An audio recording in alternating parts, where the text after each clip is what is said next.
Mwaka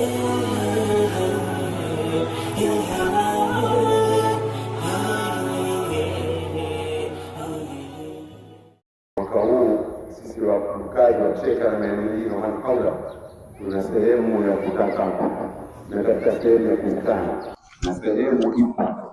Kwa hivyo tumeshaanza kuzindua sehemu yani michango.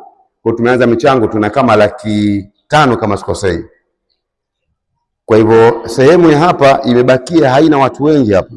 Kwa hiyo tumejiongeza wenyewe, lazima tupe sehemu nyingine. Kwa hivyo hiyo kila mtu anayekaa hapa ajue kuna jambo hilo. Kwa hivyo tutaitana kwa pamoja namna gani ya kuweza kufanya, ila tu ili kila mtu anapokwenda sehemu popote jamani, msikitini pale panahitaji kiasi fulani. Hiyo ni eneo letu ambalo ungependa tuambiane. Kwa hivyo sasa tunazo pesa kama 500,000, lakini tutakuja baadaye tutaitisha kikao cha pamoja. Ambaye ana swali hasali maadamu ni Muislamu basi anahusika. Iko eneo kama ni 2 eka 3 itusaidie. Kwa Mwenyezi Mungu atupe taufiki katika hilo. Na la mwisho kabisa sisi tumekaa na watu muda mrefu sana hapa msikitini. Toka Ramadhani mwanzoni mpaka tumeshaipi. Na mpaka tumewekesha nao 10 la mwisho. Haya mambo yana zaidi ya miaka 20 toka yafanyika haya mambo. Toka yaasisiwe na hapa.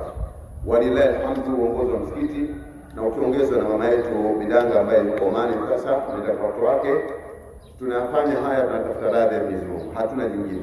Lakini sisi kama binadamu inawezekana tunamkosea mtu. Toka Ramadhani mwanzoni mpaka tumalize, maana tumekesha na watu mpaka jana hapa, tumekesha tuna usingizi. Kama tuna mtu tumemkwaza basi tusamehe kabisa kwenye futari, kwenye nini. Na walilahi alhamdu kuna watu wamejitolea kwa muda mrefu. Mungu ahifadhi familia hii ya jirani yetu diwani hapa, wanalisha zaidi ya miaka 20 kwenye futari mpaka dafu. Kwa hivyo katika hilo ni jambo ambalo tunashukuru.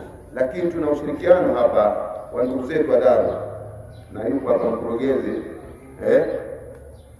tunashirikiana. Sisi hatuwezi kufanya mambo haya bila nyinyi leo tukikorupsheni mnaweza mkenda sehemu nyingine. Kwa tunaomba kabisa kama kuna jambo mtu atuambie.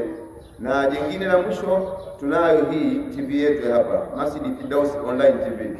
Hii tunayo muda mrefu zaidi ya miaka 3 tuko taasisi. Ndani yake kuna darasa na kuna mihadhara na kadhalika. Na hii hapa itarushwa na watu ulimwengu mzima wanaosoma mpaka Oman, wanaita komiti zao, Dubai, Abu Dhabi, Qatar, hizi. Kwa hivyo muingie na nyinyi mfaidike kwa sababu wanazuoni wanakuja hapa na ni siku ya Alhamisi na siku ya Jumamosi. Kwa ingieni mtunge mkono ili mambo yaende. Naomba Mwenyezi Mungu atupe taufiki, atusamehe makosa yetu.